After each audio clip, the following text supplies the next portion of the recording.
Assalamualaikum warahmatullahi wabarakatuh. Selamat siang semuanya. Pada video kali ini saya akan menjelaskan mengenai aspek hukum bisnis dalam mata kuliah studi kelayakan bisnis. Sebelum saya menjelaskan mengenai materi kali ini, izinkan saya terlebih dahulu memperkenalkan diri. Perkenalkan, nama saya Indriani. Saya dari kelas manajemen 22B dengan NPM 22411165. Baiklah, aspek hukum bisnis ini ialah organisasi yang diperlukan oleh para pelaku bisnis sebagai wadah pelaksana aktivitas bisnis. Ketentuan hukum untuk setiap jenis suku usaha berbeda, tergantung pada kompleksitas bisnis atau jenis badan usahanya.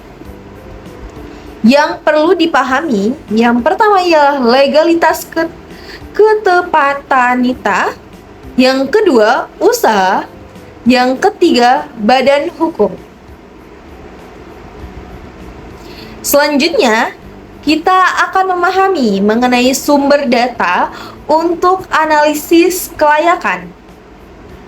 Jenis data yang digunakan ini terdapat dua, yaitu data primer dan data sekunder. Data primer ini ialah data mengenai tanggapan dan persetujuan masyarakat sekitar, ketentuan hukum dan perjanjian yang harus dipenuhi. Data yang kedua ialah data sekunder. Data sekunder ini berupa literatur mengenai peraturan perundangan yang harus dipenuhi, dokumen hukum yang perlu dipersiapkan, dan persyaratan perizinan. Beberapa contoh dokumen yang diperlukan, yang pertama ialah izin usaha. Izin usaha ini terdapat akte pendirian dari notaris, surat tanda daftar perusahaan, surat izin tempat usaha yang dikeluarkan Pemda setempat, surat rekomendasi Kadin setempat, dan surat izin usaha perdagangan setempat. Dokumen yang kedua yang diperlukan ialah izin lokasi yang terdapat sertifikat PBB terakhir, rekomendasi RT RW, kecamatan, dan KTP pendiri. Selanjutnya, yang kita akan bahas mengenai pertimbangan pemilihan badan usaha yang terdapat 4, yaitu kepemilikan, organisasi, modal, dan pajak.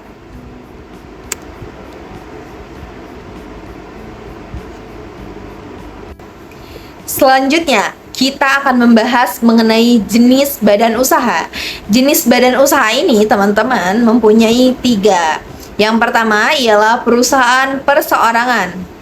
Perusahaan perseorangan ini ialah bisnis yang dimiliki oleh seorang pemilik dengan segala tanggung jawab, tidak memerlukan persyaratan khusus, dan bentuk organisasi yang cukup dengan manajemen yang sederhana. Nah, perusahaan perseroan ini terdapat kelebihan dan kekurangan. Kelebihan dari perusahaan perseroan ini, semua labanya ini hanya untuk perusahaan, organisasinya sederhana, pengendaliannya seutuh, dan pajaknya rendah. Namun, kekurangan dari perusahaan ini yaitu bertanggung jawab atas semua kerugian, tanggung jawab tidak terbatas, dana terbatas, dan keterampilan terbatas. Selanjutnya, jenis badan usaha yang kedua ialah perusahaan kemitraan atau partnership. Perusahaan kemitraan ini dibagi lagi nih teman-teman menjadi 2, yaitu firma dan CV. Yang pertama ialah firma. Firma ini sendiri ialah perusahaan bisnis yang dimiliki oleh 2 orang atau lebih dengan tanggung jawab yang berada pada tangan pemilik, sekaligus bertanggung jawab atas segala resiko yang timbul. Menjalankan perusahaan atas nama perusahaan, pendirian melalui akte resmi atau berita acara negara, atau di bawah tangan kesepakatan antara dua belah pihak, bentuk usaha besar dengan manajemen efektif, dan mudah diperoleh dari mereka yang terlibat. Selanjutnya ialah perusahaan kemitraan CV atau perusahaan komanditer. Perusahaan bisnis ini yang dimiliki oleh 2 orang atau lebih dengan tanggung jawab hanya sebatas jumlah modal nih teman-teman. Persekutuannya atas dasar kepercayaan, terdapat sekutu pasif yang bertanggung jawab sebagai pemodal dan dijalankan oleh sekutu aktif bertanggung jawab. Selanjutnya ialah koperasi. Koperasi ini juga teman-teman dibagi menjadi 2, yaitu perseroan terbatas dan perseroan terbuka.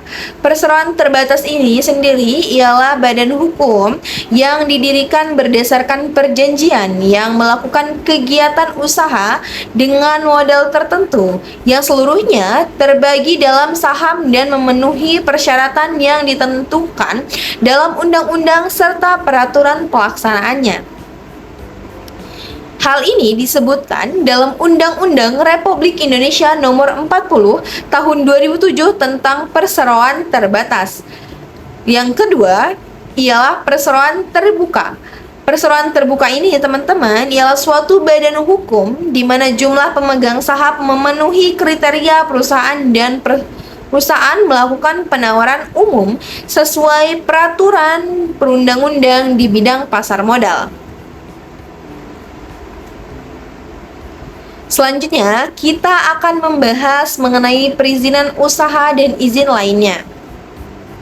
Dalam studi kelayakan bisnis, perlu dilakukan penelitian terhadap dokumen-dokumen, khususnya menyangkut kelengkapan dokumen atau izin perusahaan, yaitu bukti diri atau yang bisa kita sebut kartu identitas pemilik usaha atau KTP.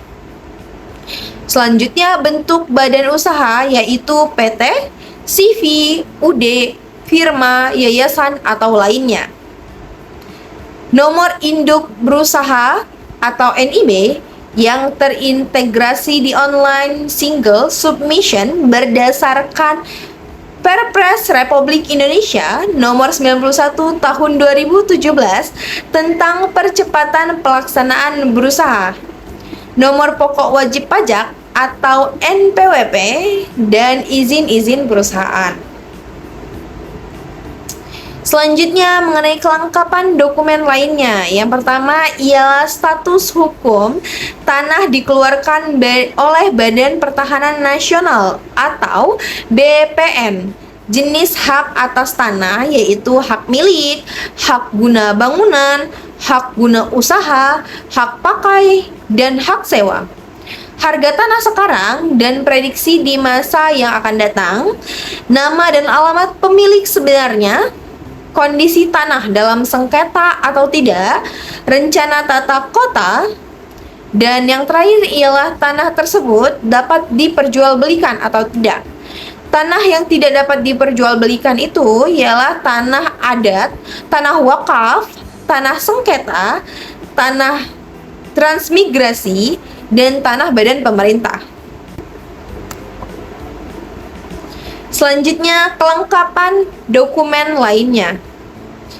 Yang kedua, kendaraan bermotor. Surat-surat terkaitnya ialah yang pertama BPKB, yang kedua harga beli, yang ketiga kondisi kendaraan, dan yang terakhir ialah izin trayek jika usaha transportasi.